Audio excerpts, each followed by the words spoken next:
channel yang membahas mata pelajaran fisika kelas 10, 11, 12 SMA. Oke, pada pertemuan kali ini kita akan membahas tentang fluida dinamis, yaitu materi fisika kelas 11 semester 1. Oke, langsung saja ke TKP.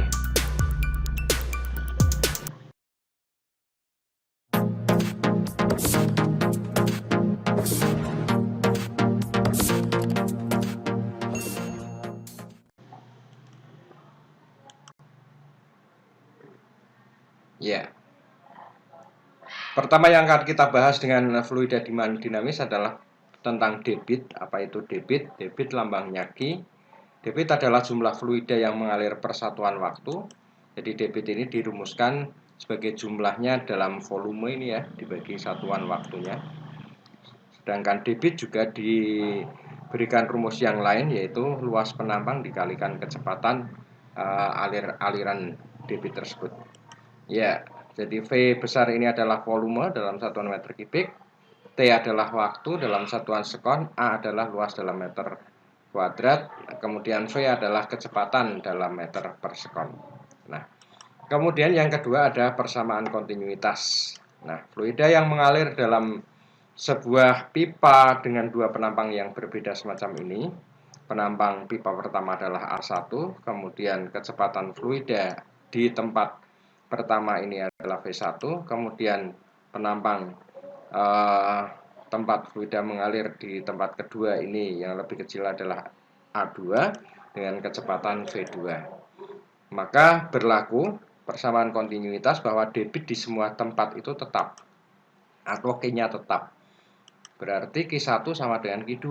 Nah, kalau Q-nya kita ganti dengan A kali V, maka A1 kali V1 sama dengan A2 kali V2. Nah, jika luas penampang ini bidangnya merupakan lingkaran, maka juga berlaku perumusan D1 kuadrat V1 sama dengan D2 kuadrat V2, di mana D ini adalah diameternya, atau R1 kuadrat V1 sama dengan R2 kuadrat V2, di mana R ini adalah jari-jarinya. Yang jelas konsepnya di tempat A yang besar, maka kecepatan fluidanya kecil. Di tempat yang lebih sempit, yaitu A-nya kecil, maka kecepatan fluidanya besar. Itu konsep dari persamaan kontinuitas. Ya, contoh soal yang pertama. Ada 10 liter air dituangkan ke dalam wadah melalui sebuah selang yang luasnya 5 cm persegi. Ternyata waktu yang dibutuhkannya hanya 2 sekon, tentukan kecepatan aliran air dalam selang. Kita data yang diketahui, V dalam liter, 10 liter sama dengan 10 kali 10 pangkat min 3 meter kubik ya, karena 1 liter sama dengan 10 pangkat min 3 meter kubik, berarti sama dengan 10 pangkat min 2 meter kubik. Kemudian luas penampangnya, luas penampang selangnya adalah 5 cm persegi. Kalau kita jadikan meter menjadi 5 kali 10 pangkat min 4 meter persegi. Kemudian waktunya 2 sekon. Nah, ditanyakan kecepatan aliran fluidanya. Dari rumus yang sudah ada, Q sama dengan V per T dan Q sama dengan A kali V, maka bisa kita buat persamaan baru, yaitu A kali V sama dengan V per T. Sehingga kita masukkan A-nya sama dengan 5 kali 10 pangkat min 4 kali V sama dengan 10 pangkat min 2, itu V besarnya. Volumenya dibagi dengan 2 waktunya, sehingga V dengan mudah bisa kita cari. 10 pangkat min 2 dibagi 2 kali 5 kali 10 pangkat min 4 akan ketemu 10 pangkat min 2 dibagi 10 pangkat min 3 sama dengan 10 meter per sekon. Cukup mudah ya untuk menyelesaikan soal tentang pengertian debit ini. Ya, kemudian contoh soal yang kedua tentang persamaan kontinuitas ini. Air mengalir melalui ujung pipa mendatar dengan luas penampang pada ujung-ujungnya masing-masing. Ya, diketahui A1-nya sama dengan 20 cm persegi. Kemudian A2-nya 5 cm persegi. Jika kecepatan fluida pada penampang kecil berarti 2 ya, berarti V2-nya nanti V2-nya sama dengan 30 meter per sekon. Berapakah kecepatan fluida pada penampang yang besar? Berarti yang ditanyakan V1. Untuk soal semacam ini mudah sekali karena ini berlaku persamaan kontinuitas, yaitu A1 kali V1 sama dengan A2 kali V2. Sehingga 20 kali V1 ya, sama dengan 5 kali 30. Sehingga V1-nya bisa kita cari 5 kali 30 dibagi 20. ini sama dengan 7,5 meter per sekon. Ya, gampang lagi untuk persamaan kontinuitas. Jadi soal-soal semacam ini jangan sampai salah. Dan ini termasuk soal yang populer, artinya soal yang sering keluar. Kita lanjut dengan konsep selanjutnya, yaitu yang disebut dengan hukum Bernoulli. Ya, pada sebuah pipa yang berbentuk seperti ini, pipa yang bawah dan pipa yang atas ini memiliki penampang yang berbeda. Jadi pipa yang bawah ini misalnya memiliki luas penampang A1, kemudian pipa yang atas ini memiliki penampang A2.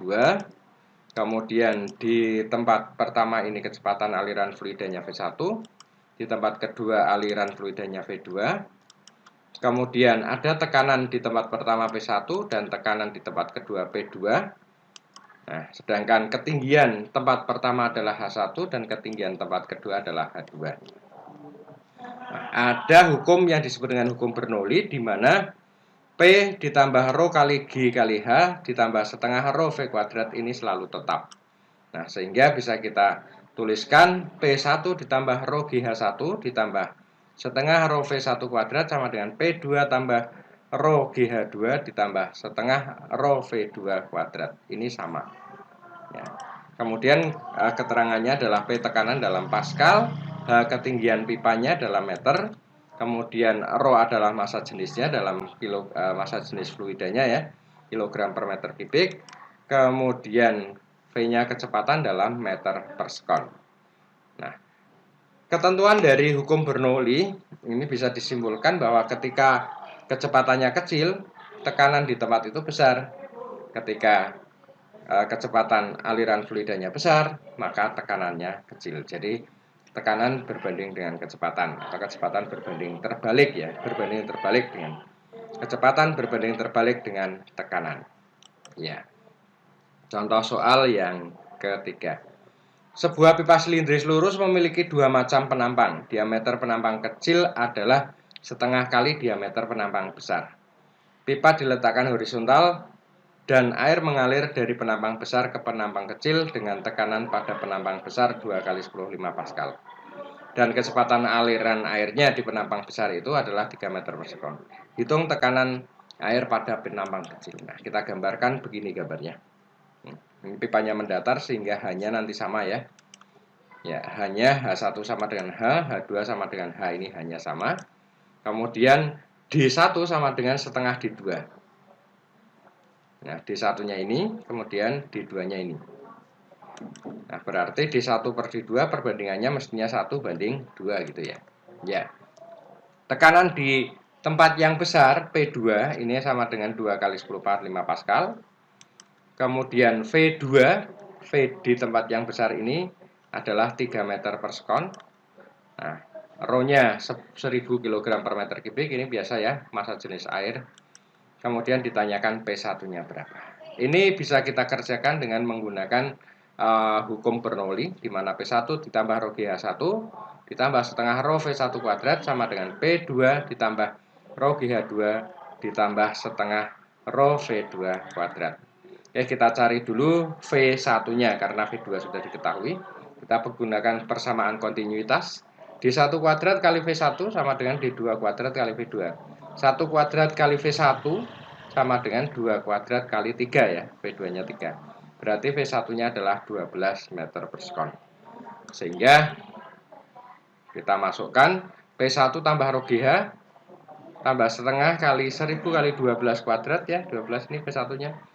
Tambah sama dengan P2-nya 2 kali 10⁵, rho GH-nya belum kita masukkan karena H1 dan H2-nya ini H, dan setengah rho-nya berarti setengah kali 1000 kali V2-nya 1. Nah, karena ini sama maka ini bisa kita coret ya, hilang.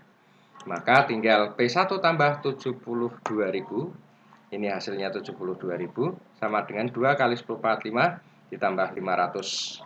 Sehingga P1-nya sama dengan 2 kali 10⁵, berarti kita jadikan 200.000 ya, dikurangi 72.000 ditambah 500 akan sama dengan 128.500, 128.500 Pascal, atau kalau mau ditulis dalam kilo ya 128,5 kali 10 pangkat 3 berarti 128,5 kilopascal. Ya, itu hanya teknis penyajian angka saja. Nah, ini contoh soal dari hukum Bernoulli. Oke, kita lanjutkan. Ada beberapa aplikasi dari hukum Bernoulli. Aplikasi yang sering muncul di soal-soal UAS maupun soal-soal ujian gitu ya. Yang pertama, lubang bocoran. Nah, ada sebuah bejana diisi dengan air atau fluida tertentu, kemudian di ketinggian tertentu ada lubang bocoran. Nah, ini merupakan aplikasi yang paling populer di hukum Bernoulli. Nah, cara penyelesaian soal seperti ini biasanya yang ditanyakan ada beberapa nanti. Ini misalnya H1 ya, lubangnya dari tanah, kemudian dari atas tanah ini adalah H2. Kemudian kecepatan pancaran airnya adalah V, kemudian jarak pancaran airnya adalah X. Nah, biasanya ini besaran-besaran yang ditanyakan adalah V, X, kemudian waktu untuk air tersebut jatuh. Ya, V bisa kita cari dari akar 2GH2. Coba lihat H2-nya dari atas. Berarti H2 ini adalah jarak permukaan terhadap lubang. Kemudian T-nya bisa kita cari dari akar 2, tapi H1. H1-nya adalah ketinggian ini, akar 2H1 per G. Nah, sehingga kalau ditanyakan X, ini mengikuti gerak parabola. Jika kita turunkan rumusnya menjadi X sama dengan V kali T gitu ya. Sehingga X-nya sama dengan akar 2GH2 kali akar 2H1G. Ini G-nya bisa kita coret. Kemudian akarnya disatukan menjadi 2 kali 2, 4, diakarkan menjadi 2. Berarti X sama dengan akar 2 akar dari H2 kali H1. Ini cara tercepat untuk mencari X-nya bisa menggunakan rumus ini. Oke, langsung ke contoh soalnya. Untuk gambar berikut menunjukkan tandon air yang dinding bagian bawahnya bocor. Ini jadi bocor airnya mengucur ke sini.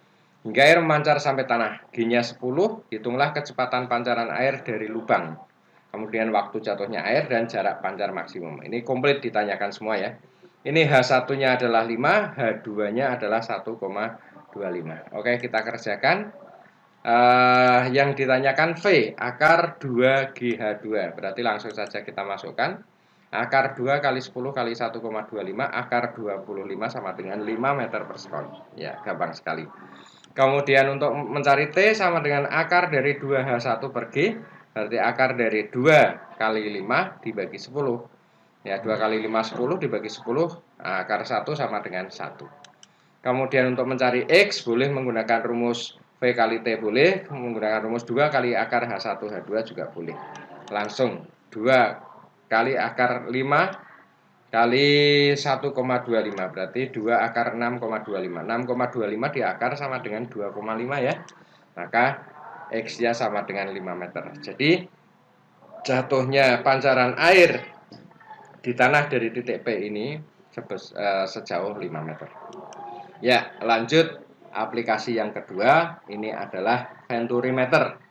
Apa yang disebut dengan venturimeter? Venturimeter adalah alat untuk mengukur kecepatan fluida atau kecepatan fluida yang berbentuk zat cair. Venturimeter sendiri ada dua, yaitu venturimeter tanpa manometer. Ini gambarnya begini. Kemudian venturimeter dengan manometer. Kita bahas satu persatu dulu. Untuk venturimeter tanpa manometer, jadi misalnya luas penampang di pipa besar ini A1, kemudian di pipa kecil A2, kemudian kecepatan ini V1, kemudian kecepatan di tempat kedua adalah V2. Nah, sedangkan beda ketinggian zat cair yang menjorok ke atas ini sama dengan H.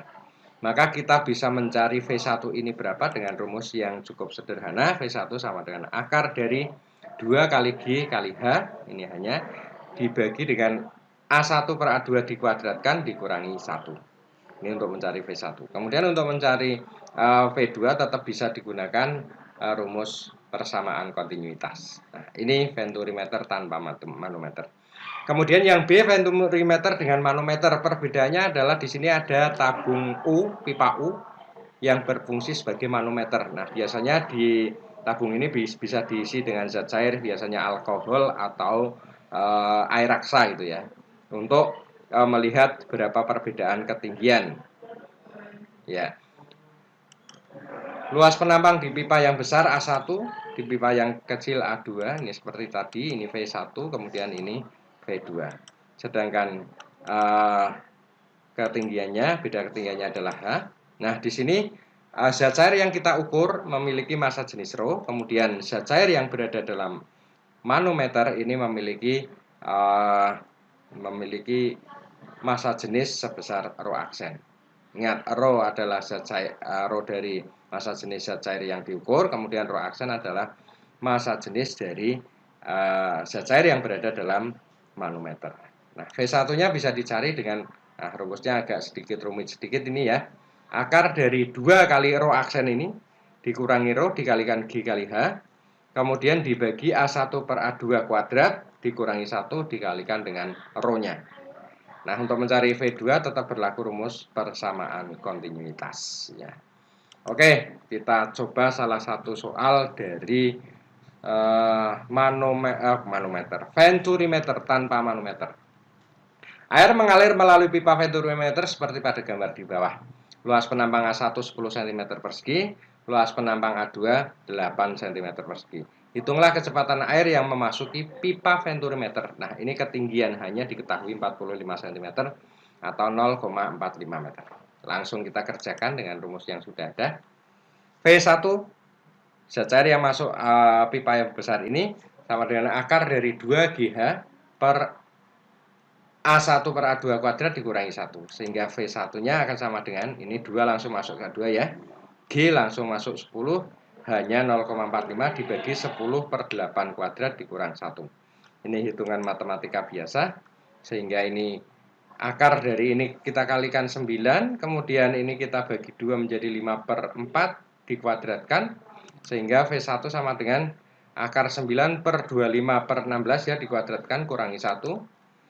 Sehingga sama dengan V1 sama dengan akar dari 9 per 9 per 16, maka tinggal V1-nya akar 16 ya. Mudah sekali, akar 16 adalah 4 meter per sekon ya. Itu adalah contoh soal untuk venturimeter ya. Kita lanjut ke pipa pitot. Nah, pipa pitot ini adalah alat untuk mengukur kelajuan fluida tapi yang berbentuk gas. Aliran fluidanya masuk ke sini, kemudian aliran gasnya ini akan menekan tabung manometer ini sehingga terjadi perbedaan ketinggian. Ya, massa jenis gasnya adalah ρ, kemudian massa jenis zat cair yang berada dalam manometer ini ρ aksen, kemudian ada perbedaan ketinggian sebesar H. Itu ya. Rumusnya cukup mudah, V sama dengan akar dari 2 ρ aksen kali G kali H dibagi dengan ρ-nya. Supaya lebih membumi bisa kita lihat contoh soal yang ke-6. Gas dialirkan ke dalam tabung pitot. Jika perbedaan ketinggian air raksa pada manometer, nah berarti ini pada manometernya menggunakan zat cair yang disebut dengan air raksa ya. Hanya 3 cm, hitung kecepatan aliran gas. Massa jenis gas 1,36 kg per meter kubik. Massa jenis air raksa ada 13.600 kg per meter kubik. Langsung kita masukkan data-datanya ρ 1,36 kg per meter kubik. Kemudian ρ aksennya yang berada di sini ya 13.600 kg per meter kubik. Hanya 3 cm. V-nya berapa? Langsung kita masukkan. V sama dengan akar dari 2 ρ aksen G kali H dibagi ρ.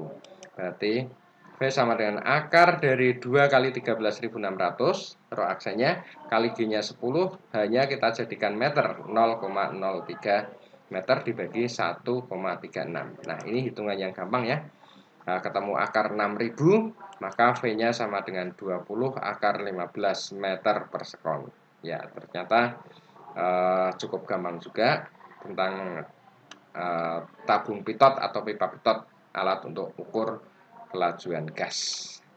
Ya, kemudian aplikasi yang terakhir adalah gaya angkat sayap pesawat.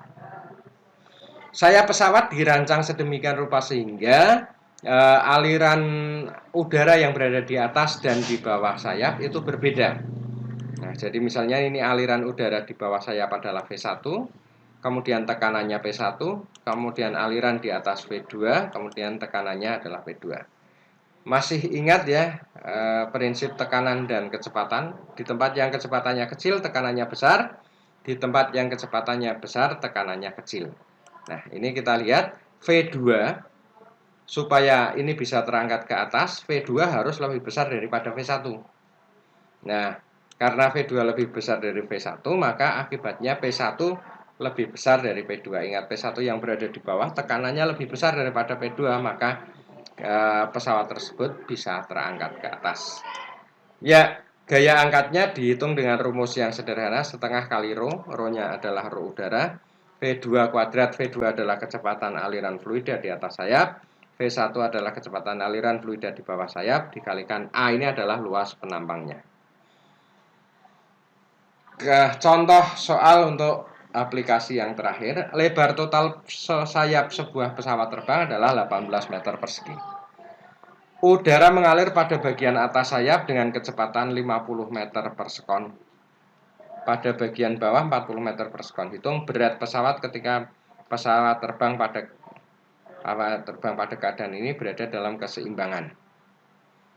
Massa jenis udaranya 1,29. Ya, A-nya 18 meter persegi, kemudian V1-nya 40, V2-nya 50, rho-nya sama dengan 1,29 kg meter kubik. Langsung F-nya sama dengan setengah, jadi gaya angkat ke atasnya sama dengan setengah rho V2 kuadrat dikurangi V1 kuadrat kali A, sehingga ketemu F. Ini setengah kali 1,29 rho-nya, 50 kuadrat dikurangi 40 kuadrat dikali 18 ya, menjadi setengah kali 1,29, ini 2500, biasa kuadrat biasa 16500 kali 18, hingga V-nya akan F-nya gaya angkat pesawat ke atasnya ditemukan melalui perhitungan 10449 atau 10.449 Newton. Nah, untuk mencari massa pesawatnya karena kondisinya dalam keadaan kondisi setimbang, maka W sama dengan F. Sehingga mg sama dengan F dan m-nya sama dengan F per G. Berarti F tadi 10449 dibagi 10, maka massa pesawat tersebut adalah 1044,9 kg. Nah, itu beberapa aplikasi dari hukum Bernoulli. Dan semua yang terkait dengan fluida dinamis sudah kita bahas. Oke, sampai di sini dulu video pembelajaran kali ini. Mudah-mudahan video ini bisa bermanfaat bagi para viewer sekalian. Tapi jangan lupa bantu subscribe, like, komen, dan share apabila video ini dirasa bermanfaat bagi teman-teman. Assalamualaikum warahmatullahi wabarakatuh. Salam fisika.